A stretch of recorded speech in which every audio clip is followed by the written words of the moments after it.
Et bonjour les amis, heureuse de vous retrouver ici pour le message sage du présent.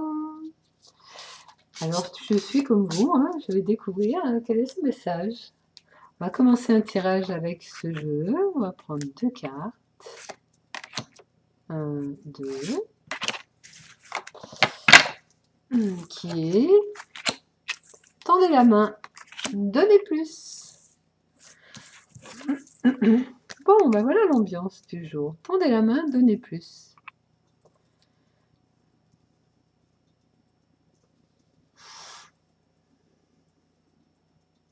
En l'occurrence, alors je vous laisse un petit peu, je laisse ces images vous parler, parce que chacun va les recevoir à sa façon.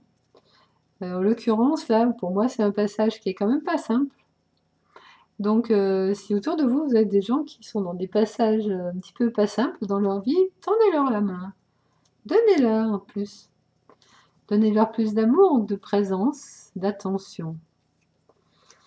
Mais ça, c'est pour les autres, mais ça peut être pour soi-même aussi. C'est-à-dire que dans certains passages un peu difficiles de la vie que nous avons, à un moment donné, peut-être se poser dedans et donner plus d'attention, plus de présence, plus de douceur, plus de paix, plus d'amour à ce domaine-là, pour justement le favoriser, le passage. L'éclatement. Le doux. Alors c'est rigolo parce que quand ça éclate, en général, c'est pas doux. Et alors du coup, après l'éclatement viendrait la douceur. J'essaie de voir comment la caméra peut lire le texte, elle n'arrive pas toujours à suivre. Visiblement non, donc je vais vous faire la lecture. Alors, impermanence, effondrement, détérioration, séparation, abandon, capitulation, élimination de ce qui est vieux, de ce qui est mort. Voilà l'ambiance. C'est-à-dire que avec ce passage, eh ben vous allez laisser de côté ce qui s'effondre, ce qui ne correspond plus, ce qui n'est plus utile de garder, ce qui est mort, ce qui n'est pas vivant. Donc dans votre présent, regardez un petit peu ce qui mérite d'être lâché pour rester dans quelque chose de doux, de quelque chose du don, de la beauté, de la générosité. Accepter justement qu'il y ait des éclatements à des moments, parce que c'est ces éclatements-là qui vont faire tomber le mort, le vieux, l'inutile. Et voyez ces éclatements pas en focalisant dessus et en disant ah là là, il y a encore des problèmes, mais en disant ah tant mieux, là il y a des trucs qui tombent, qui sont plus utiles. Je suis dans la période de transformation où je lâche, où se lâche ce qui ce qui ne correspond plus à ce que je souhaite vivre. Si on souhaite vivre en paix, ben peut-être il va y avoir des colères ou des tensions qui vont remonter juste pour être libérées, pour que la paix soit ensuite plus grande. Ou si vous voulez vivre plus en harmonie, ben il va tomber ce qui empêche l'harmonie. Et après, justement, on sera dans une période douce. Pénétration, approche en douceur, influence subtile mais profonde, modération, compréhension, non-violence. Le doux. On voit que ça l'entoure, tout en douceur, comme être nimbé de douceur. Donc a priori, voilà, on serait dans des passages un petit peu difficiles où à chaque fois il y a quelque chose de doux qui vient, quelque chose de généreux qui vient pour permettre une autre situation de naître. Ok. Voyons ce que dit le tarot de Marseille. Et voilà, grâce à ça, un nouveau commencement pourra venir et une vraie stabilité s'installer.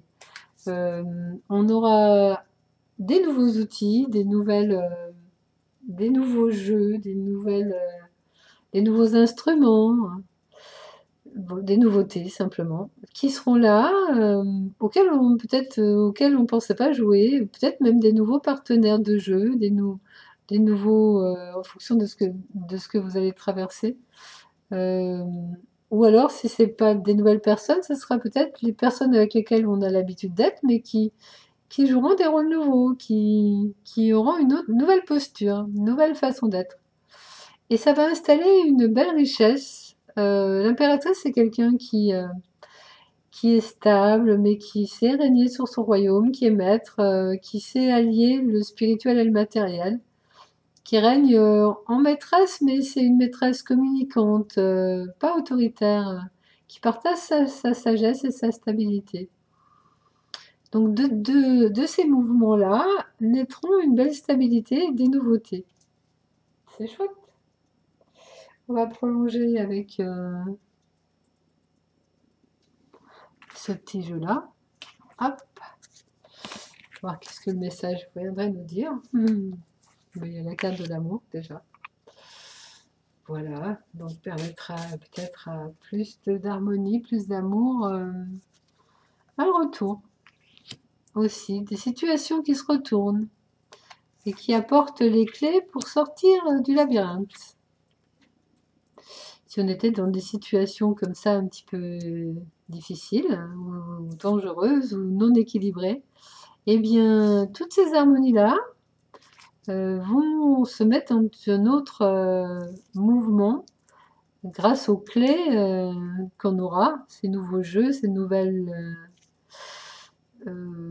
nouveautés, ces nouvelles façons d'être, ces nouvelles façons de se comporter, ces nouveautés qui viennent amener des choses auxquelles on n'est pas habitué. Eh bien, ça sera des clés nouvelles pour nous sortir de l'épreuve, pour nous sortir du labyrinthe.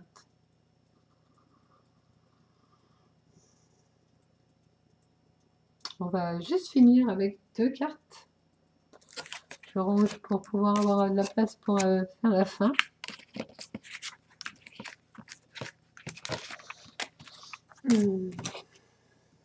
Donc, comment va se finir cette petite période là de transition, de mouvement? J'ai en dos de deck la plénitude. Et je vais quand même tirer ces 2 cartes parce que ça c'est celle qui était sans que j'ai besoin de rien faire. La plénitude est là, ce qui est parfait. 2 cartes que je vais chercher au hasard sont... Oh, bah c'est rigolo ça.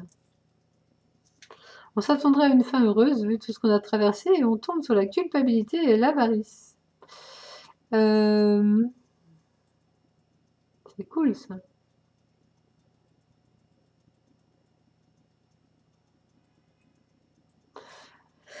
Donc ça veut dire que tout ce qui me grattait la tête et tous les manques que je croyais avoir, eh ben, vont émerger de ce parcours à nouveau.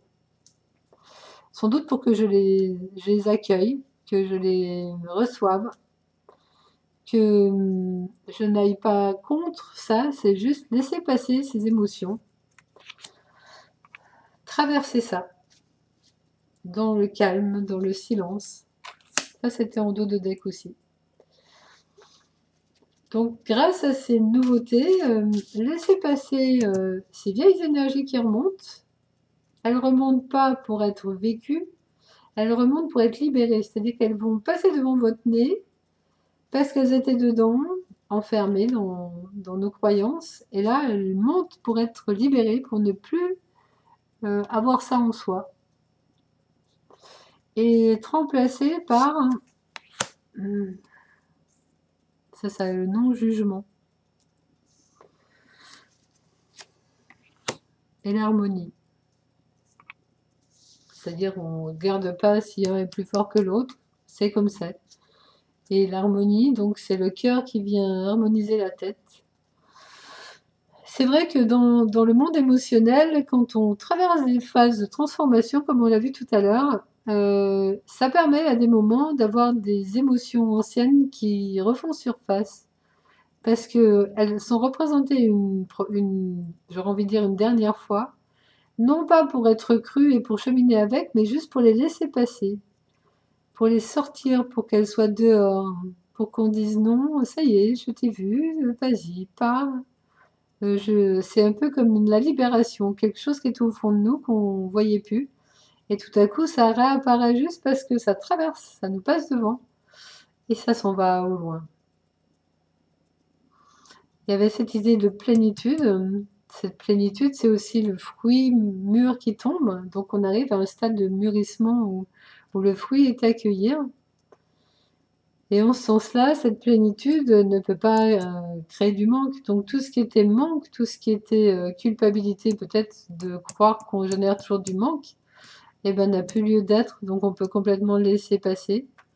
Voilà, on traverse ces anciens schémas dans la paix, dans le silence, pour être dans un état serein, où on retrouve d'ailleurs des forces différentes, accessibles, la souplesse, la force, qui sont à nouveau libérées de l'empreinte, et l'harmonie avec soi et avec le monde, hein.